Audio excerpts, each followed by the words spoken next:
Dua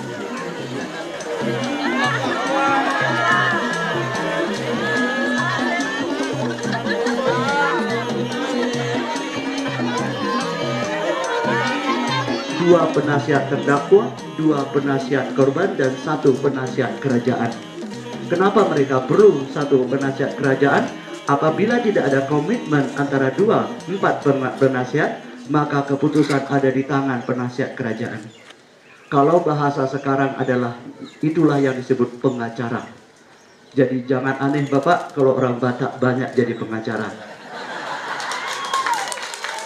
Jadi kayaknya Pak, kayaknya mereka tuh lulusan Sialagan semua Pak.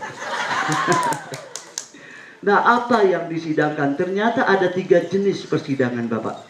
Pertama yang kami sebut dengan tindak pidana ringan, yaitu mencuri. Raja masih memaafkannya, raja membebaskannya asal dia bisa bayar 4 kali apa yang dia curi.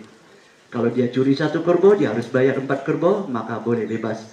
Tapi kalau tidak bisa, maka dia budak raja. Berapa lama tergantung ke 5 pengacara tadi. 2 adalah tindak pidana umum seperti membunuh, memperkosa, perkelahian antar desa.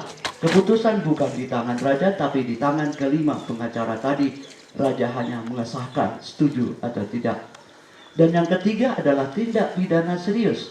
Inilah hak prerogatif dari raja. Hanya satu keputusannya, bunuh. Siapa aja itu? Siapa yang mencoba mengganggu kerajaan Sialagan atau pengkhianat kerajaan. 2, panglima perang musuh yang tertangkap apabila Sialagan diserang. Ketiga, orang yang selingkuh dengan salah satu istri raja. Inilah yang tidak bisa diampuni raja demi wibawa kerajaan.